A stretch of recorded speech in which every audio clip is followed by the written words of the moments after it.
네, 오늘 성경 속 인물들의 기도 이사야에 대해서 살펴보도록 하겠습니다. 이사야는 남유다에서 활동하던 선지자인데요. 아수르, 요담, 아하시아, 히스기야 왕까지 4대에 걸쳐서 50년 동안 활동하던 선지자예요. 북이스라엘에 세워졌던 아모스, 호세와 또 이런 선지자와 어떤 동시대에 활동했고, 또 남유다 활동했던 미가 이런 선지자와도 같은 동시대, 우리가 성경을 볼 때 같은 시대에 놓고 볼 필요가 있어요. 이제 선지서를 대선지서, 소선지서로 분류를 하다 보니까 막 이 시대가 막 서로가 이게 어디 시대에 살았는지 혼동이 될 때가 있거든요. 이렇게 기억을 하시고, 자 1번을 한번 읽어보도록 하겠습니다. 시작. 이사야는 유다 제10대 왕 우시야가 죽던 해에 선지자로 부름을 받았다.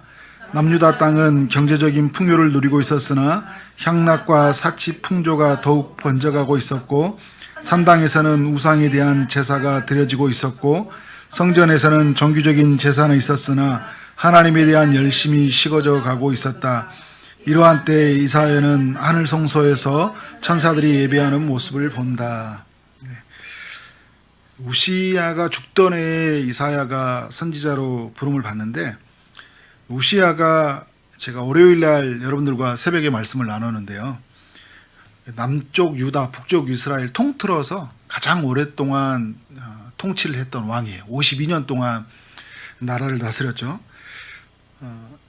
예루살렘 성을 견고히 하고, 또 가축과 곡식이 풍성해지도록 농경을 발전시키고, 막강한 군대와 무기를 보유해서 남유다의 영토를 굉장히 많이 확장해 갔어요.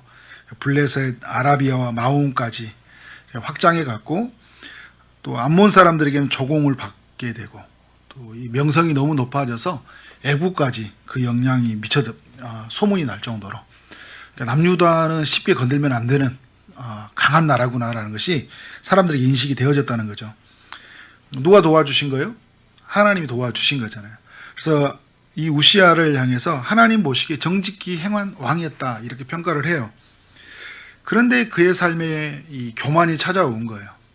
하나님보다 뭔가 높아지고 하나님보다 마음이 차지해져 버릴 때 교만이 찾아오잖아요.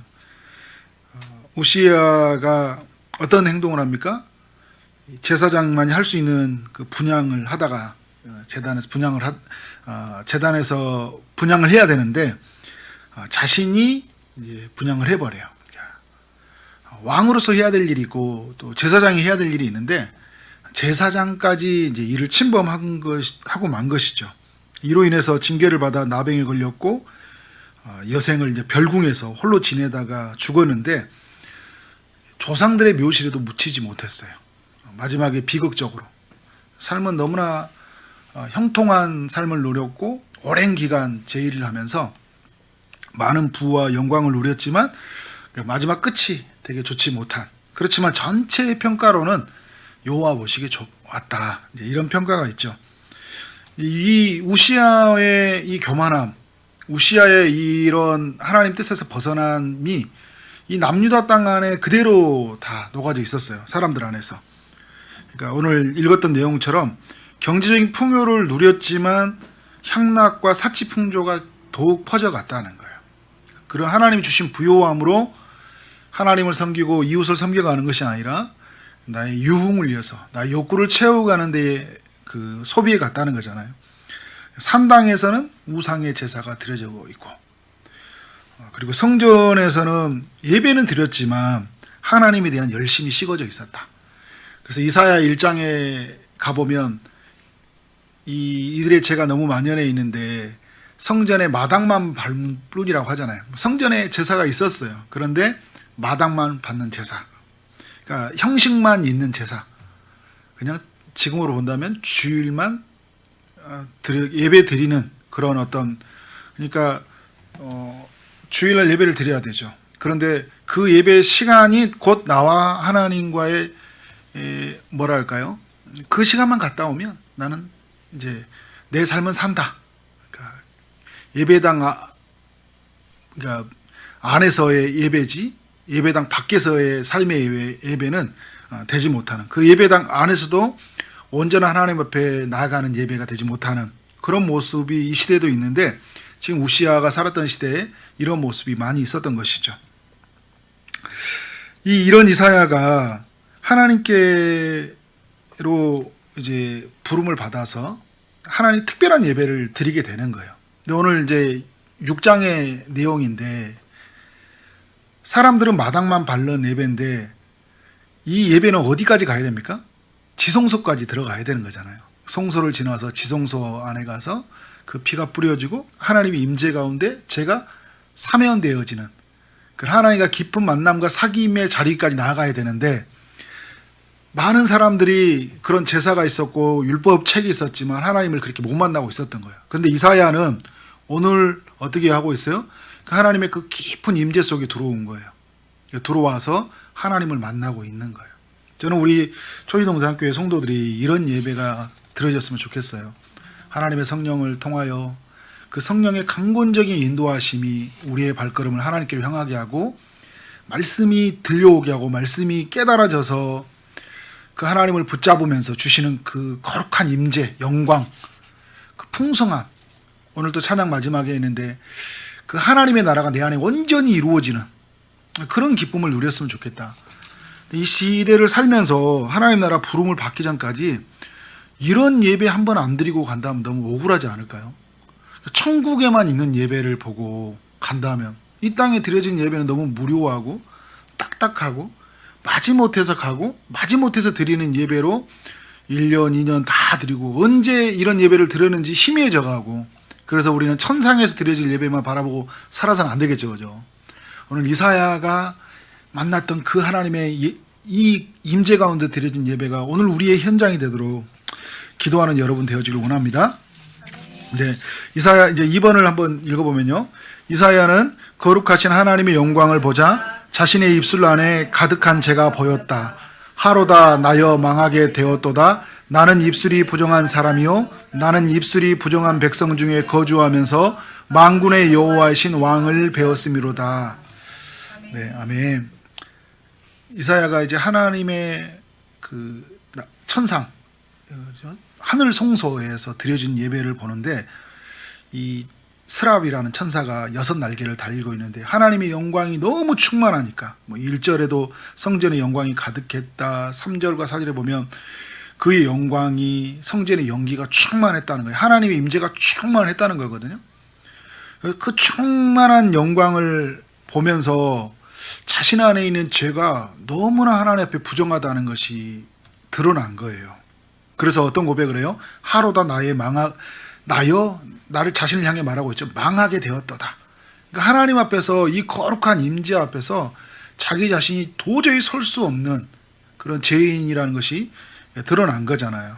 근데 오늘 고백이 뭐라냐면 나는 입술이 부정한 사람이요 입술이 부정한 백성 중에 거하면서 만군의 여호와이신 왕을 배웠습니다. 이런 고백을 하고 있어요. 어디에서 왜 이런 고백이 나올 걸까요?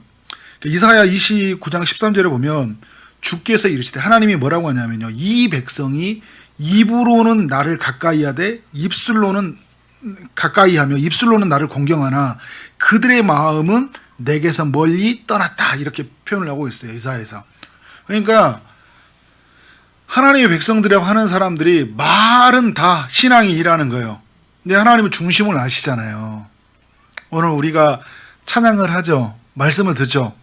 그러니까 우리는 찬양을 하는 거예요. 우리가 찬양하는 것 같아요. 하나님이 우리의 찬양을 하는지 안 하는지 알까요? 못 알까요? 알죠. 우리가 찬양을 하는지, 노래를 부르는지, 그죠? 그냥 반주의 소리에 맞춰서 그냥 가사가 써져 있으니까 부르는 건지 아니면 정말 하나님을 노래하는 건지 아시죠? 근데 이 하나님이 남유다의 백성들을 봤더니 뭐라고 하냐면 입술로는 하나님을 공경한대요. 입으로는 하나님을 찾은데 마음은 내게서 멀리 떠나 있다. 그러니까 지금 이사야는 백성들과 하나가 한 연합이 된 거예요. 그러니까 백성들 편에 딱 서보니까 내가 이 입으로 신앙생활 다 했구나. 입으로는 천국이고 입으로는 하나님의 나라고 입으로는 비전이고 그 입으로는 하나님의 열심인데 내 마음 깊은 곳에서는 다른 것이 붙잡혀 있는 것이 들킨 거잖아요. 하나님 앞에, 영광 앞에 나가면요, 하나님 들키잖아요. 환하게 우리 하나님 비춰주셔서 우리가 정말 무엇을 붙잡았고 우리의 중심에 무엇이 있는지가 드러나요. 근데 이 이사야는 하나님의 그 임재 가운데 자기 자신이 얼마나, 그리고 남유다 백성들이 얼마나 부정한 사람들인지, 말로만 신앙생활을 하는 사람인지 다 드러난 거예요. 그래서 망하게 되었다 이야기하는 거예요. 이 입으로는 구원을 못 받을 수 없는 거잖아요. 삶의 중심에 하나님께 가지 않은 예배가, 가지 않는 삶을 어떻게 하나님 받으실 수 있겠어요. 그래서 망하게 되었습니다 할 때 하나님께서 이 이사야에게 제단 숯불을 올려주고, 그리고 어떻게 돼요? 그 가지고 있는 그 죄를 사하여 줘요. 사하여 주고 하나님이 그 거룩한 임재 가운데 하나님의 용서를 경험하게 된 것이죠. 그래서 그 제단에서 집힌받은 숯을 손에 가지고 내게로 날아와서 그것을 그의 입술에 대며 이르되, 보라, 이것이 내 입에 닿았으니 내 악이 제하여졌고 내 죄가 사하여졌느니라. 하나님의 용서, 하나님의 치유를 경험한 거죠. 이런 이사야가 이제 하나님의 그 용서를 경험하고 어떤 반응을 보인가요? 3번 읽어보겠습니다. 시작. 이사야는 하나님의 용서를 경험한 후 내가 누구를 보내며 누가 우리를 위하여 갈꼬라는 하나님의 부르심의 소리를 듣고 주저없이 내가 여기 있나이다, 나를 보내소서라고 하답하였다. 하나님을 만나고 그의 용서를 경험하고 나서 하나님이 내가 누구를 보내며 누가 우리를 위하여 갈꼬라는 이 하나님의 탄식을 이사야에게 전달해줘요. 하나님은 누구를 보고 있는 거예요? 자신을 멀리 떠난, 입술로는 공경했지만 마음은 내게서 멀리 떠난, 죄악을 벗삼아 사는 사람, 하나님 아닌 우상을 붙잡고 사는 사람, 이 시대를 쫓아가는 사람들을 향해서 그렇게 살면 망할 것이고, 그렇게 살면 너희들은 죽을 것이다, 이 땅에서 쫓아낼 것이다, 너희가 사는 땅은 황폐해질 것이다, 너희가 사는 모든 것들은 다, 모든 나무들은 다 너희가 가지고 있는, 그들이 가지고 있는 풍요를 상징하는 나무와 이 모든 것들이 어떻게 돼요? 다 베어낼 것이다. 이 하나님의 소리를 전해야 되는데 누가 우리를 위해 갈꼬라고 하나님의 탄식의 소리를 들어요. 그러니까 이게 탄식의 소리면서 이게 어떤 말씀일까요? 하나님의 부르심의 소리죠. 굉장히 고단수잖아요. 이사야, 네가 가야 되겠다 이렇게 한 게 아니라 하나님의 그 소리를 전한다라. 누가 이걸 가야 될까? 지금 앞에서 하나님의 그 예배를 경험하고 있는 1대1이잖아요. 누가 갈 거 왔더니 주저없이 이사야가 뭐라고 하고 있어요? 내가 여기 있나이다, 나를 보내소서라고 화답을 하고 있어요. 하나님 굉장히 인격적이시죠.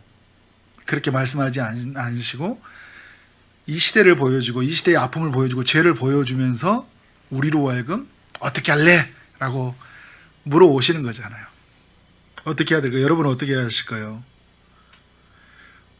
이 황폐해져 간다는 이 땅의 소식을 이사야는, 제가 아까는 말했지만 이사야는 사실 이 소식을 먼저 듣지 않았어요. 나를 보내소서 하고 났더니 이 세상이 죄를 범했고 황폐해져 있다, 이제 이런 이야기를 하는 거거든요. 그러니까 하나님의 심판의 소식과 구원의 소식을 전하라는 거예요. 선지자로 부름을 받아서 이 세상은 망할 것이다, 이 세상은 다 무너질 것이다. 그런데 구원의 소식은 뭘까요? 나무에 그 밑둥이 베어서 이제 그 나무는 더 이상 열매를 맺지 못하는데 그루터기는 남겨둘 것이다. 하나님이 그루터기에 대한 비전을 주시잖아요. 그러니까 하나님의 구원의 소식이죠. 이런 구원의 소식을 주면서 이 누군가는 가야 되는데 이사야는 이 소식을 다 듣지 않고 먼저 하나님 앞에 반응하는 거예요. 여러분, 내가 내 실력으로, 내 경험으로 이 재앙 많은 세상에 가서 무엇으로 말하며 어떻게 설득할 수 있겠어요? 그런데 여러분, 중요한 게 있어요. 하나님의 사람들에게는요, 하나님의 부르심과 하나님의 보내심이 중요하다는 거예요. 마태복음 10장도 그렇고요. 오늘 그 성경에서 계속 이야기하는 게 뭐예요? 오늘 우리가 주의 이름으로 갈 때 누가 일하셔요? 주님이 우리 안에서 마땅히 해야 할 말을 주셔요. 이사야가 그냥 자기가 지어낸 말을 이 동족에게 주지 않았어요. 어떤 말을 했어요? 주신 말씀을 전한 거예요. 여러분, 우리 믿음의 사람들이 그런 용기가 있어야 돼요. 무슨 말이냐면 내가 뭔가를 만들려고 하니까 이게 힘든 거거든요. 하나님이 주신 말을 가지고 전하면 어때요? 주는 만큼만 전하면 되는 거잖아요. 내가 주는 만큼, 내가 깨달아 주신 이 말씀을 붙잡고 그냥 말하는 거예요. 하나님이 나를 통해 말씀하신다는 생각 가지고 떠듬떠듬한 말이지만 중요한 진리를 이야기하는 거예요. 예수 안에 와야지만이 너의 삶에 회복이 있다, 구원이 있다. 그래야 네가 하나님 나라에 갔을 때 하나님의 부르심을 받을 수 있고 천국의 기쁨을 누릴 수 있다. 하나님께서 알려주신 이 소식을 전하게 될 때 하나님 놀라운 일이라는 거죠. 이사야는요, 자신이 얼마나 알고 있냐, 내가 얼마나 훈련되냐 이런 것에 근거를 두지 않고 하나님의 부르심, 하나님의 보내심에 근거를 두고 주여 나를 보내소서, 내가 여기 있나이다, 나를 보내소서라는 거예요. 그러니까 하나님 말씀을 주시잖아요. 주신 말씀을 붙잡고 나아갔어요. 자, 이런 이사야가 이제 부름을 받고 이제 선지자로 활동을 하게 되는데요. 우리 4번 한번 읽어보도록 하겠습니다. 시작. 이사야는 남유다가 아수르의 침략을 받아 멸망될 위기에 처하자 하나님께 은혜를 베푸시고 구원해 달라고 기도한다. 여호와여 우리에게 은혜를 베푸소서. 우리가 주를 앙망하오니 주는 아침마다 우리의 팔이 되시며 환난 때에 우리의 구원이 되소서. 네, 아수르의 침공이 있었어요. 내일 또 이제 새벽에 말씀을 살펴볼 텐데 같이 이렇게 또 비슷하게 같이 연결돼서 너무 감사한 것 같아요. 제가 의도하지는 않았는데 그런 시기가 맞아가요. 계속 이렇게 보면 히스기야 뭐 이런 내용들과 비슷하게 맞아 들어가는 것 같아요. 그러니까 아수르의 침공으로 말미암아 북이스라엘, 자기 형제의 나라 북이스라엘이 멸망이 당했거든요. 그러니까 신흥 강대국으로 아수르가 부강하고 있을 때예요. 이 아수르가 남유다를 쳐들어오려고 합니다. 왜냐하면 조공을 주는 걸 거부했거든요. 남유다가 히스기야 왕이 좀 몇 가지 실수를 범해요.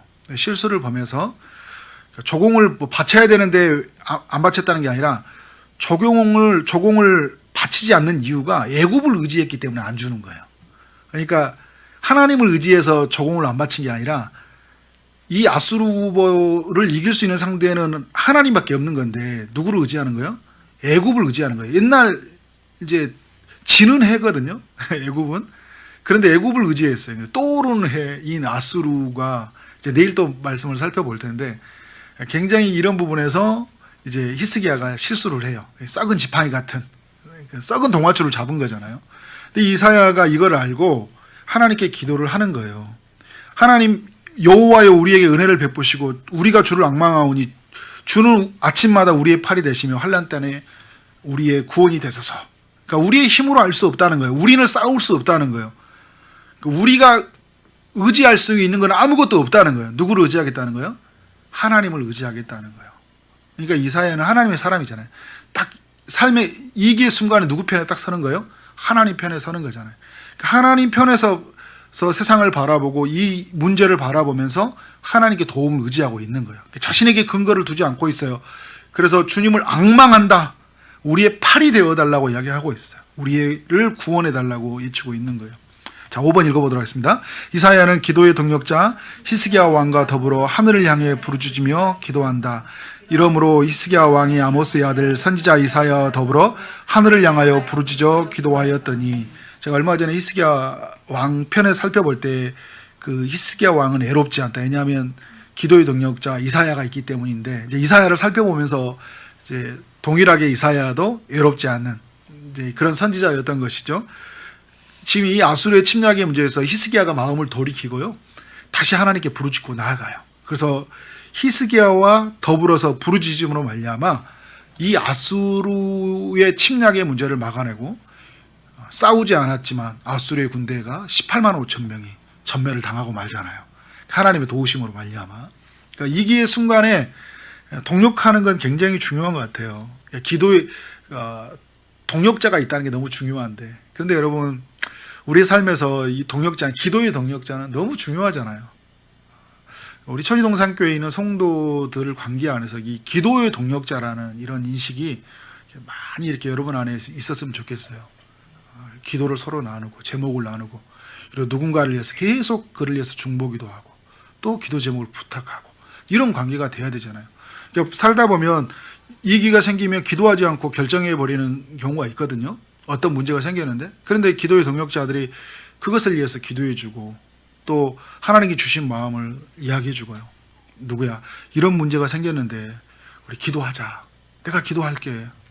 하나님 뜻이 무엇인지 물어보자. 기도하면 된다. 이렇게 하면서 우리 안에서 그런 기도에 대한 권면, 기도에 대한 동력, 그것이 기도가 끊어지지 않도록 계속적으로 우리가 같이 함께 나아가는 것이 너무나 중요한 것 같아요. 그러니까 히스기야와 이사야가, 그러니까 제가 이번 주 주일날도 히스기야가 이 죽음 가운데 하나님 앞에 기도했던 그 내용을 가지고 설교하려고 하는데, 끊임없이 우리는 이기의 순간을 만나게 되잖아요. 뭐 전쟁이든 병이든 여러 가지 뭐 어려움들이 문제가 생겨날 때 하나님 앞에 우리는 기도해야 된다. 그런데 이 하나님의 사람들과 함께 기도의 동력은 너무나 중요한 것 같아요. 자, 6번. 이제 그 소명과, 처음에 받았던 소명과 연결되는 이제 이사야의 그 기도인데, 자, 6번 보면 이사야는 포로로 끌려간 자들에게 영광스러운 구원의 날이 임하길 소망하며 기도한다. 이사야 63장 15절부터 64장 12절 마지막 절까지를 보면 그 이사야의 기도예요. 이 기도는 뭐냐면, 이사야는 지금 우시야 왕의 죽던 해에 하나님께 부름을 받았고 소명을 받았잖아요. 선지자로서 부름을 받았다는 거예요. 이 심판과 구원의 메시지를 전하는데, 이 심판과 이 구원의 메시지가요, 그러니까 지금 시대를 바라보면서 던지면서 150년, 200년 후의 세상을 바라보면서 그 예언의 메시지를 남겨요. 그러니까 지금 우시야 왕, 요담,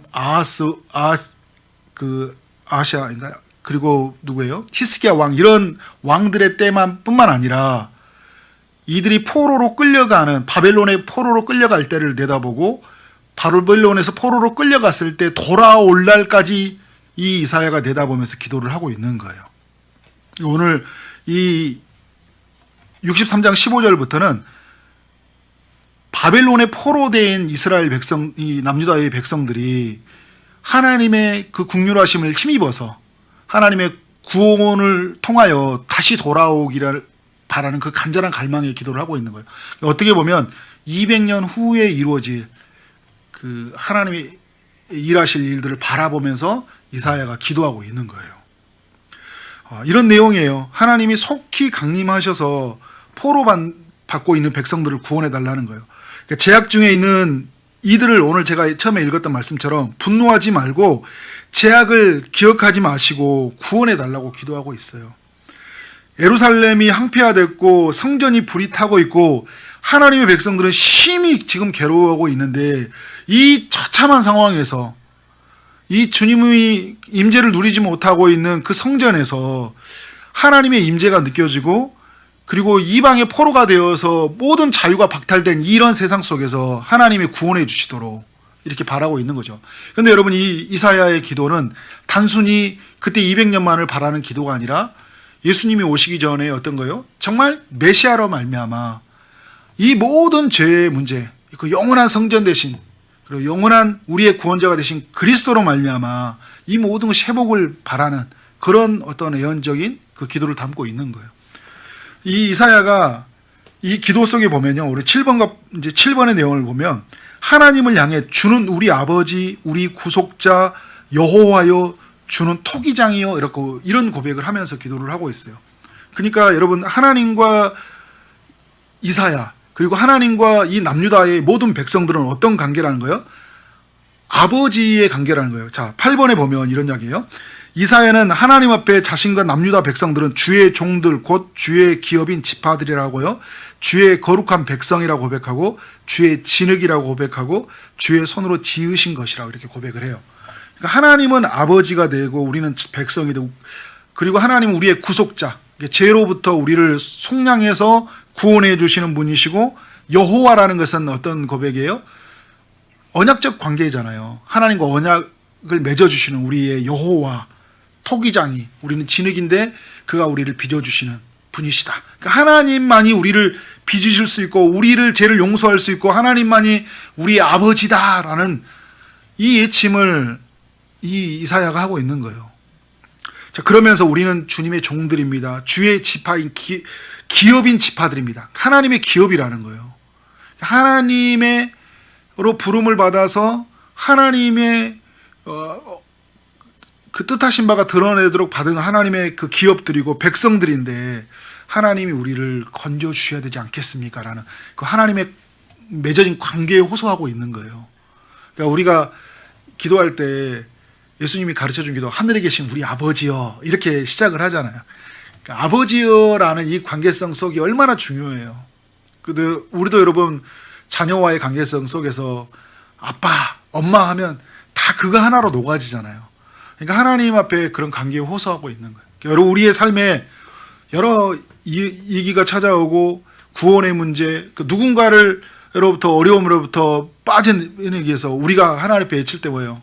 아버지 여호와여, 그죠? 주님이 우리 토기장이 아닙니까? 주님이 마음들지 않았습니까? 이 백성, 그러면서 난 당신의 백성입니다. 하나님의 백성을 국률하게 해달라는 그런 호소, 이사야가 보여주고 있는 거예요. 그런 면에서 여러분, 우리의 삶 안에서 이런 친밀한 기도, 그리고 하나님과 이 모든 약속이 담아있는 그 하나님의 성품을 다 담고 있는 그런 고백들, 이런 예침들이 여러분 안에 있기를 원합니다. 자, 그래서 우리 이제 9번에 보면요, 이사야는 하나님의 속성과 성품을 붙들고 하나님께 부르짖는데, 한번 같이 읽어보겠습니다. 시작. 주여 하늘에서 굽어 살피시오며 주의 거룩하고 영화로운 처소에서 보옵소서. 주의 열성과 주의 능하신 행동이 이제 다 있나이까? 주께서 베푸시던 간곡한 자비와 사랑이 내게 그쳤나이다. 네. 그러니까 이사야가 그 구원을 위해서 기도할 때 하나님의 속성이라는 게 뭐냐면, 이 말씀 속에 보면 이런 낭이 나오죠. 하늘에서 하나님은 굽어 살피시는 분이시다. 그리고 주님은 거룩하신 분이시다. 영화로운 처소에서 계시는 분이시다. 우리를 보시는 분이시다. 그러면서 어떤 고백을 하고 있어요? 보옵소서라고 이렇게 외치고 있는 거잖아요. 그래서 오늘 이렇게 쭉 이렇게 보면, 오늘 처음에 읽었던 말씀에 보면 어떤 말씀이에요? 우리가 보옵소서, 우리가 그 내용 있죠. 우리가 처음에 읽었던 내용, 하나님 앞에서 보옵소서, 보옵소서 이렇게 외치고 있죠. 그래서 그 64장 9절에 보면 우리의 죄악을 영원히 기억하지 마옵소서, 구하오니 보시옵소서, 보시옵소서, 우리는 다 주의 백성이니이다. 하나님께 우리를 봐달라고. 하나님은 보시는 분 아닙니까? 당신의 백성을 살피시는 분 아니십니까? 하나님의 속성, 하나님의 성품에 호소하고 있는 거예요. 그러면서 뭐라고 하는 거예요? 그의 열성과 능하신 행동을 하시는 분이시다. 이제 어디 있나이까? 주의 베푸시던 간곡한 자비와 사랑. 하나님은 어떤 분이라는 거예요? 자비로우신 분이시고 사랑이신 분이시잖아요. 그 사랑으로 말미암아 오늘 우리가 고침 받을 수 있고, 그 사랑으로 말미암아 우리가 구원 받을 수 있다는 것. 하나님의 백성들은 이것으로 말미암아 살 수 있다는 것을 지금 이 이사야가 호소하고 있는 거예요. 누구를요? 지금 죄악 중에서 빠져 있는 사람들을 위해서. 제가 오늘 새벽에도 북이스라엘의 이야기를 하면서 여러분들과 그런 이야기를 나누는데요. 오늘 이 시대를 살아가면서 하나님을 떠난 그 북이스라엘 같은 사람들이 많이 있어요. 우리도 그런 면이 없지 않아 있고요. 남유다 백성들처럼 죄악을 벗삼아 살다가 어떻게 해요? 떠나서 방황하고 살아가는 사람들 굉장히 많이 있습니다. 우리가 그런 사람들을 볼 수 있는 눈이 있어야 되겠고요. 그리고 그런 사람들을 구원하고자 하는 그런 간절한 마음이 우리 안에 필요하다. 지금 이사야는 그들이 200년 뒤에 자신의 당할 백성들의 고통을 오늘로 가지고 와서 아파하는데, 오늘 우리는 지금 이 시대에 아파하는 사람이 뻔히 눈에 보이는데도 아파하지 않고 하나님의 국률에 호소하지 않고 그냥 어떻게 해요? 나 구원, 나의 구원으로 빠져 살잖아요. 아이고 힘들어 죽겠네, 아우 피곤해 죽겠네. 저도 그런 게. 그러니까 어떻게 해요? 전부 나에 대한 구원, 내가 어떻게 될 것이냐 라는 나의 미래에 대한 계획, 설계, 이거에 다 빠져 살고 있잖아요. 하나님이 우리를 처음 부르셨을 때 부름에 대한 소명, 여러분 이 부름에 대한 소명이 우리를 하나님의 자녀로 불러주셨잖아요. 자녀로만 불러주시는 소명일까요? 말씀하시되 나를 따라오너라 내가 너희를 사람을 낚는 어부가 되리라. 예수님은 우리 제자들을 불러주신 뿐만 아니라 예수님은 어떻게 했어요? 보내셨어요. 제가 자주 쓰는 표현이 이런 표현이죠. 보내시기 위해서 부르셨던 거예요. 마태복음 28장의 마지막 절에 너희는 모든 족속으로 가서, 그죠? 너희는 가서 모든 족속으로 제자를 삼아 아버지와 아들과 성령의 이름으로 세례를 해보라. 사도행전에서 말할 때 너희가 성령이 임하시면 너희가 권능을 받고 예루살렘과 온 유대와 사마리아로 땅 끝까지 이르는 내 증인이 될 것이다. 이렇게 말씀을 하고 있잖아요. 무슨 말이에요? 주님이 임하면, 주님을 만나면 우리는 어떻게 된가요? 보냄받은 자가 된다는 거예요. 보냄받은 자가 되어서 포로되어 있고 가난하고 눌려 있고 눈이 먼 사람들, 이런 사람들을 향해서 심판과 구원의 메시지를 전해야 되잖아요. 너 그렇게 살면 큰일 나. 마지막 날에 하나님을, 네가 있는 그런 삶으로 하나님을 어떻게 만날 수 있겠냐. 너를 위해서 죽으신 예수 그리스도를 만나야 되지 않겠냐. 예수 믿지 않은 사람들에게서 그런 심판의 이야기, 그렇지만 하나님의 아들이 죽어서 구원을 이루셨던 그 십자가에서 이루신 그 이야기를 우리가 선포해야 되겠죠. 제가 아까도 말했던 것처럼 우리가 만들었던 이야기가 아니라 주신 말씀을 전하는 거예요. 아니면 성경 말씀을 읽어주든지, 그죠? 그리고 하나님을 떠난 사람들이 있어요. 믿다가 낙심해가지고 시험 들어서 어떻게 해요? 찾아와야죠. 고통 중에, 신음 중에 있는 그들을 찾아와야 되죠. 그리고 여러분은 어떻게 돼요? 그 어떤 기도의 제목에 보다도 그들을 이에다 놓고 우리가 기도해야 되지 않을까요? 그들이 하나님을 만나는 것이 너무나 중요하니까. 하나님의 그 임재 안에서 하나님의 사랑을 누리고 하나님의 구원을 누리는 것이 인생의 가장 큰 행복이고, 우리는 그 행복을 누리도록 각 사람들이 그 은혜 안에서 세상이 줄 수 없는 그 행복을 누리도록 우리를 보내셨잖아요, 하나님이. 우리는 그런 사람들이다. 그래서 우리 안에서 이러한 기도의 현장, 이러한 애침이 날마다 있기를 소망합니다. 우리 초이동산교회 이제 코로나가 이제 다 해제가 되어졌잖아요. 우리가 해야 될 일은 지금까지 해왔던 것처럼 기도해야 되고요.